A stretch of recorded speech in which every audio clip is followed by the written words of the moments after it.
PDI, guru mata pelajaran fikih di Madrasah Ibtidaiyah Darul Ulum Desa Lombok Kulon, Kecamatan Wonosari, Kabupaten Bondowoso. Sekaligus saya sebagai mahasiswa PPG dalam jabatan tahun 2022 Angkatan 2 di LPTK Universitas Islam Negeri Mataram. Pada kesempatan hari ini, Rabu 26 Oktober 2022, saya akan melaksanakan uji kinerja praktek pembelajaran secara luring di Madrasah Ibtidaiyah Darul Ulum Desa Lombok Kulon, Kecamatan Wonosari, Kabupaten Bondowoso. Ini adalah kartu ujian saya. Praktek pembelajaran ini saya laksanakan pada kelas 3 pada materi Sholat Sunnah Rawatib. Berikut video uji kinerja saya. Assalamualaikum warahmatullahi wabarakatuh.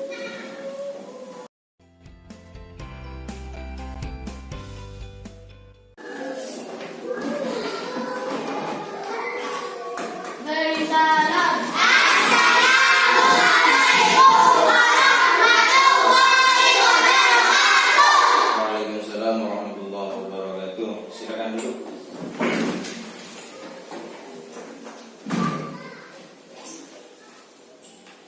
Selamat pagi anak-anak. Pagi, Bu. Bagaimana kabar kalian hari ini? Alhamdulillah, luar biasa. Alhamdulillah, jika kalian dalam keadaan sehat, Bapak Guru sangat bersyukur sekali karena sehat itu adalah sebagian daripada nikmat Allah. Nikmat Allah yang patut kita syukuri. La in syakartum la azidannakum wa la in kafartum inna adabi lasyadid. Barang siapa yang mensyukuri nikmat Allah, maka dia akan ditambahkan nikmatnya. Namun barang siapa yang ingkar kepada nikmat Allah, ingatlah bahwasanya azab Allah itu sangatlah pedih. Jadi sehat itu perlu dan patut kita syukuri agar supaya kita bisa berkegiatan atau belajar dengan semangat. Baiklah anak-anak sekalian, sebelum kita awali pelajaran kita hari ini, kita mulai pelajaran hari ini. Untuk lebih barokahnya kita awali dengan pembacaan doa bersama-sama. Bismillahirrahmanirrahim.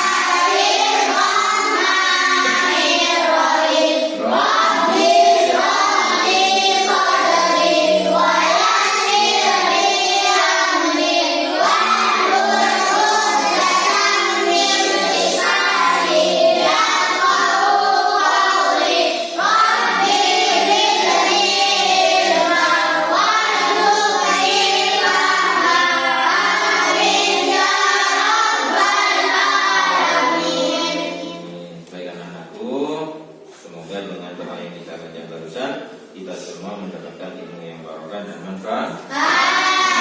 Amin ya rabbal alamin. Baiklah, untuk menambah rasa nasionalisme kita, marilah kita bacakan teks Pancasila yang akan dipimpin oleh Mas Miftah. Silakan Mas Miftah dipimpin. Pancasila. Pancasila. Satu. Ketuhanan yang Maha Esa. Ketuhanan yang Maha Esa. Dua. Kemanusiaan yang adil dan beradab. Kemanusiaan yang adil dan beradab. Tiga. Persatuan Indonesia. Persatuan Indonesia. Empat. Kerakyatan yang dipimpin oleh hikmat kebijaksanaan dalam permusyawaratan perwakilan. Kerakyatan yang dipimpin oleh hikmat kebijaksanaan dalam permusyawaratan perwakilan. Lima. Keadilan sosial bagi seluruh rakyat Indonesia. Keadilan sosial bagi seluruh rakyat Indonesia. Baiklah anak-anak sekalian, setelah kita membaca susunan teks Pancasila, sambil lalu Bapak absen, silakan kalian persiapkan alat tulisnya terlebih dahulu ya.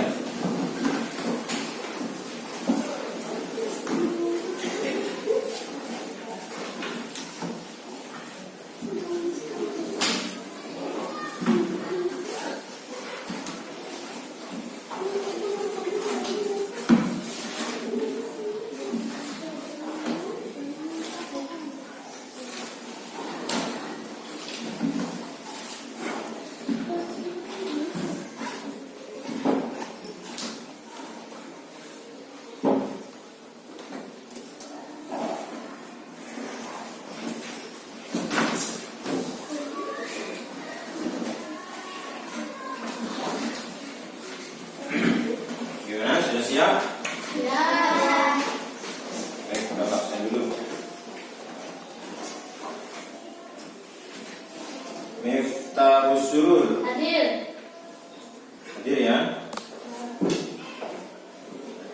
Kemudian Marvel. Hadir. Afan. Hadir. Hadir semua ya. Ya.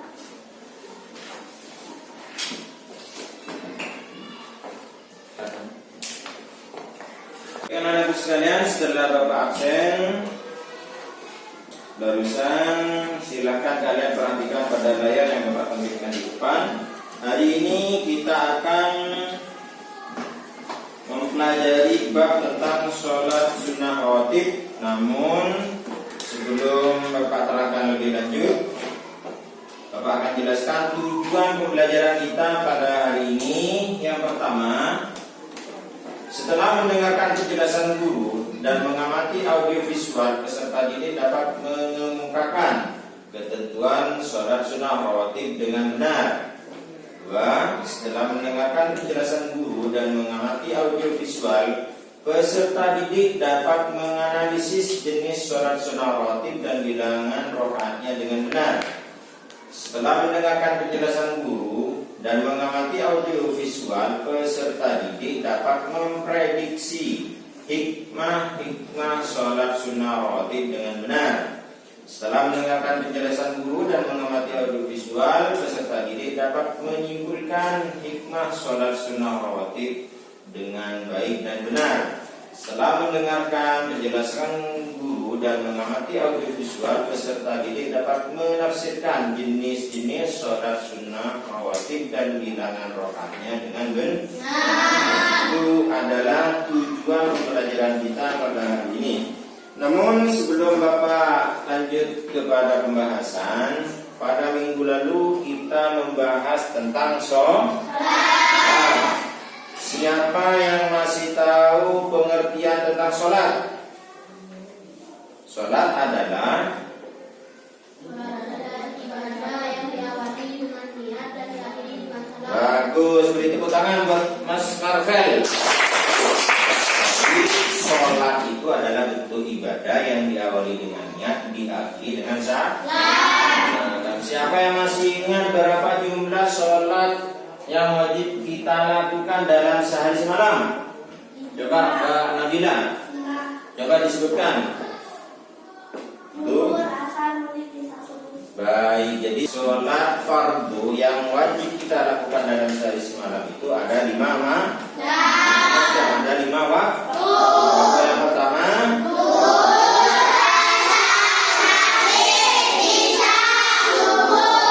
jadi itu adalah sholat yang kita kerjakan dalam sehari semalam. Siapa yang bisa membacakan niat sholat duhur? Coba Mbak bilang. Tusalli fardhu dhuhri arba'a raka'atin adaan mustaqilan fi baladillah ta'ala. Jadi itu bacaan dari niat sholat duhur. Sholli, coba kita baca bersama-sama.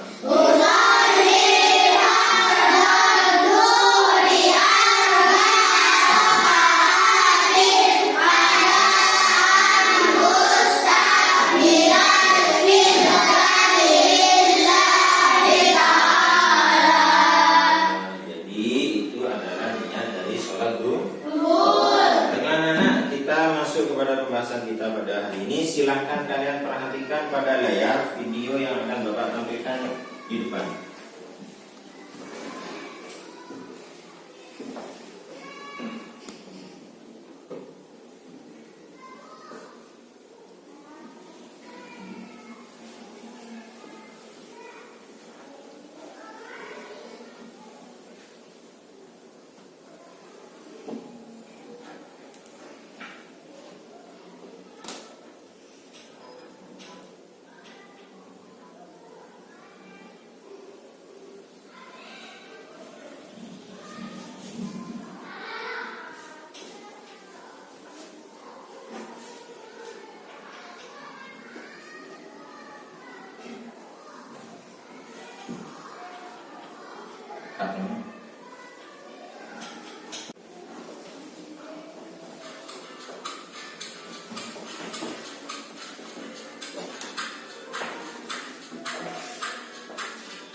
Setelah kalian barusan menonton video pada layar yang Bapak tunjukkan di depan, Bapak akan menjelaskan terkait isi video, menjelaskan ulang video yang kalian saksikan barusan.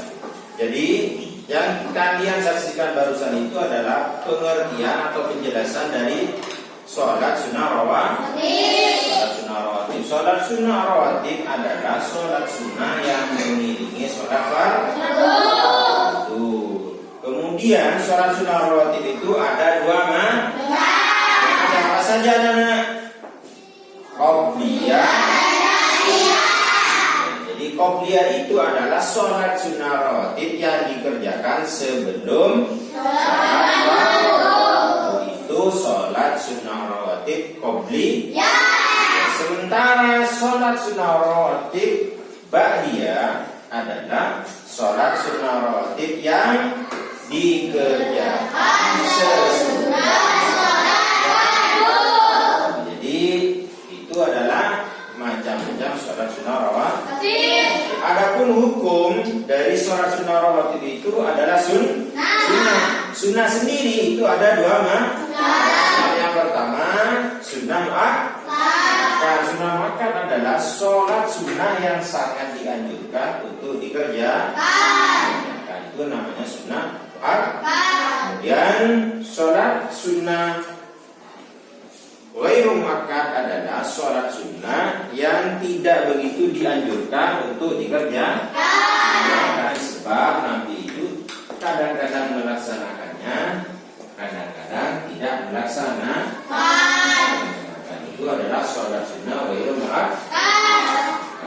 Kemudian adapun niat dari sholat sunnah rawatib. Contoh yang pertama adalah niat sholat rawatib sebelum sholat subuh. Usolli sunnatas subhi qabliyatan mustaqbilal qiblati. Itu sholat sunnah rawatib qabliyah subuh. Kemudian niat sholat sunnah rawatib sebelum zuhur. Usolli duhri raka'ataini qabliyatan mustaqbilal qiblati. Jadi itu niat, sebagian niat dari sholat sunnah rawatib. Kemudian sholat sunnah rawatib itu apa saja? Yang pertama yaitu 2 rakaat sebelum subuh. Kemudian 2 rakaat sebelum zuhur. Kemudian 2 rakaat sesudah zuhur. Kemudian 2 rakaat sesudah maghrib. Kemudian 2 rakaat sesudah isya. Itu adalah jumlah bilangan dari sholat sunnah rawatib. Mungkin ada yang ditanyakan anak-anak? Ya. Coba silakan Mas Miftah. Kak, pada sholat jam 10 pagi kira-kira termasuk sholat sunnah rawatib, Pak? Baik, pertanyaan yang sangat bagus sekali dari Mas Miftah. Pertanyaannya, kira-kira kalau jam 10 pagi itu kalau kita sholat sunnah, apakah termasuk sholat sunnah rawatib? Jadi perhatikan anak-anak ya, sholat sunnah rawatib itu dikerjakan apabila sudah masuk waktu sholat fardu. Kalau jam 10 pagi itu tidak ada waktu jam sholat fardu.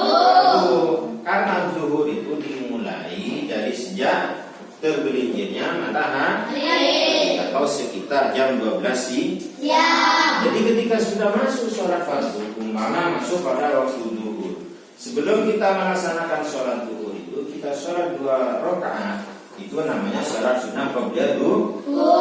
Kemudian setelah sholat zuhur, kemudian kita melaksanakan kembali sholat sunnah 2 rakaat sesudah zuhur, itu yang disebut dengan sholat sunnah ba'diyah zuhur. Kalau jam 10 pagi, kira-kira kalau kita sholat itu disebut dengan sholat apa? Disebut dengan sholat sunnah duha.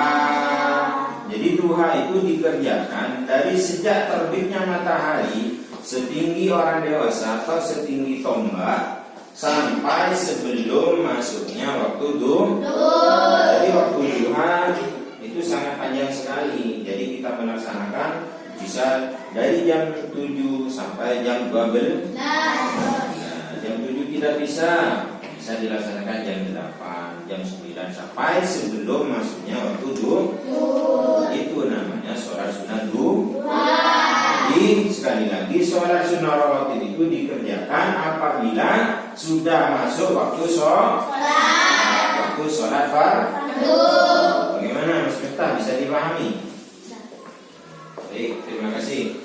Mungkin ada yang masih ingin bertanya? Coba silakan Mbak Mita. Saya itu kalau di bulan Ramadan setelah sholat isya saya itu sholat banyak Pertanyaannya sangat bagus sekali dari Mbak Mita ya. Mbak Mita itu bertanya, kalau di bulan Ramadan setelah sholat Isya, apakah itu termasuk sholat sunnah ba'diyah Isya, Pak? Banyak sekali di bulan Ramadan. Perhatikan, sholat sunnah rawatib itu jumlahnya 2 rakaat, dikerjakan 2 rakaat, dan niatnya pun juga ditentukan, tidak sembarangan niatnya. Nah, kalau di bulan Ramadan biasanya setelah sholat Isya kemudian sholat berjamaah dengan jumlah yang sangat banyak, itu tidak termasuk sholat sunnah rawatib. Sholat sunnah rawatib kemungkinan itu adalah sholat sunnah tarawih, sholat sunnah yang sangat dianjurkan untuk dikerjakan apabila sudah masuk bulan Ramadan. Kemudian perbedaannya, sholat sunnah rawatib itu terbatas 2 rakaat dan dikerjakan sendirian atau munfarid, tidak dikerjakan secara berjamaah. Kalau sholat sunnah rawatib itu dikerjakan sendirian, kalau sholat sunnah tarawih itu dikerjakan secara berjamaah. Apakah boleh sholat sunnah tarawih dikerjakan sendiri-sendiri? Boleh. Tapi kesunahannya sholat sunnah tarawih itu dikerjakan secara berjamaah. Jadi kemungkinan yang ditanyakan Mbak Mita itu adalah sholat sunnah tarawih. Bisakah kita sholat sunnah rawatib pada bulan Ramadan? Tentu sangat bisa. Jadi setelah sholat Isya, kalian sebelum sholat sunnah tarawih kerjakan terlebih dahulu sholat sunnah rawatib ba'diyah Isya sebanyak 2 rakaat. Lalu kemudian kalian mengerjakan sholat sunnah yang sangat banyak itu yang disebut dengan sholat sunnah tarawih yang dikerjakan di setiap bulan Ramadan. Baik anak, masih ada yang ditanyakan? Jika tidak ada, silakan kalian kerjakan tugas di LKPD, tugas kelompok atau tugas diskusi yang sudah Bapak berikan. Silakan kalian kerjakan, Bapak beri waktu 5 menit saja. Silakan dikerjakan.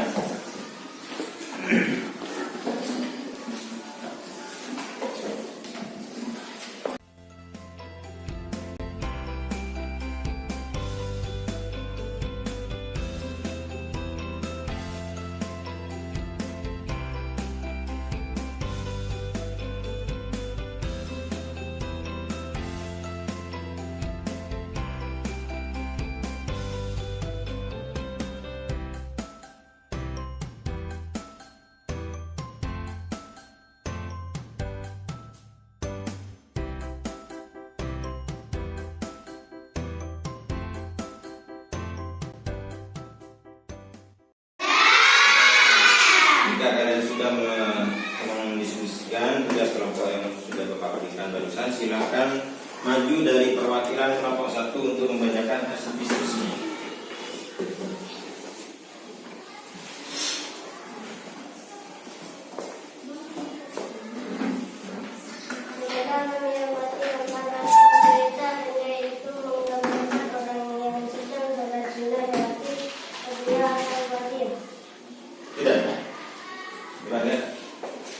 Jadi kelompok 1 menyimpulkan bahwasannya di dalam gambar tersebut atau cerita pendek itu menggambarkan orang yang sedang sholat sunnah rawatib, qobliyah atau ba'diyah.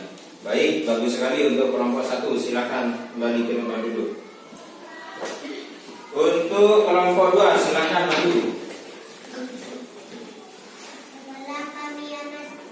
Setelah kami pelajari dan kami amati dalam cerita itu menunjukkan imam atau makmum berbeda dalam hal yang dilakukan. Kemungkinan kalau seperti ini sedang sholat sunnah rawatib. Tidak. Belum. Jadi kelompok 1 mempelajari atau mendiskusikan cerita pendek tersebut.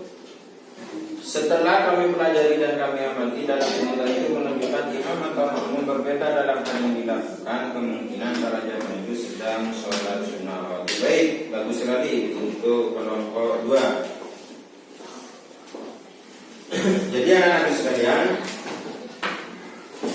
dari gambar yang kalian amati barusan atau cerita pendek yang kalian kerjakan barusan itu semuanya sudah cukup benar atau sudah mendekati tingkat 100% kebenarannya. Jadi dalam gambar tersebut menceritakan bahwasanya dalam suatu tempat atau suatu masjid itu orang melaksanakan hal yang berbeda. Ada yang sholat, ada yang sedang duduk. Kemungkinan mereka itu mengerjakan sholat sunnah, baik sholat sunnah rawatib atau sholat sunnah yang lain, sholat sunnah qabliyah atau ba'diyah. Atau kalau di masjid kita itu mengerjakan yang disebut dengan sholat sunnah tahiyatul masjid.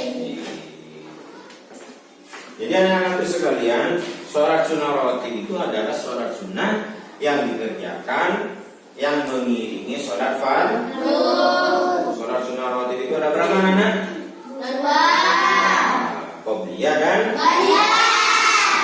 Qobliyah artinya sholat sunnah yang dikerjakan sebelum sholat fardu. Sementara ba'diyah adalah sholat sunnah yang dikerjakan sesudah sholat fardu. Sholat sunnah rawatib itu hukumnya adalah sunnah. Ada yang sunnah muakkad, ada yang sunnah ghairu muakkad. Adapun sholat sunnah muakkad, sholat sunnah rawatib muakkad itu 2 rakaat sebelum subuh, 2 rakaat sebelum zuhur, 2 rakaat sesudah zuhur, 2 rakaat sebelum asar, 2 rakaat sesudah maghrib. Itu adalah sholat sunnah muakkad.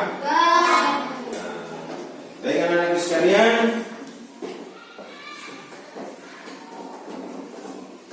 untuk pelajaran hari ini Bapak cukupkan sampai di sini.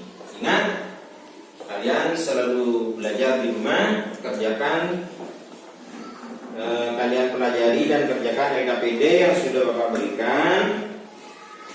Kemudian di minggu yang akan datang kita akan membahas tentang sholat jamak dan sholat qasar. Baik anak-anak sekalian, sambil lalu Bapak melaksanakan evaluasi, silakan kalian rapikan alat tulisnya terlebih dahulu.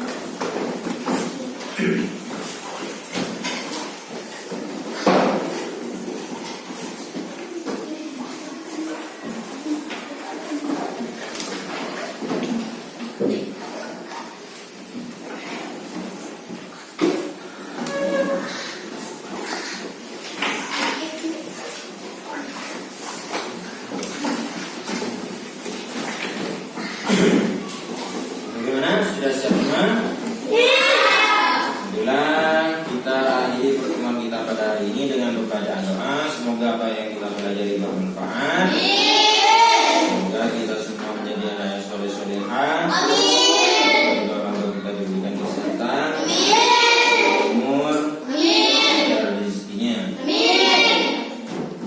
Ala hadini wa ala kulli niyatin sholihah. Al-Fatihah.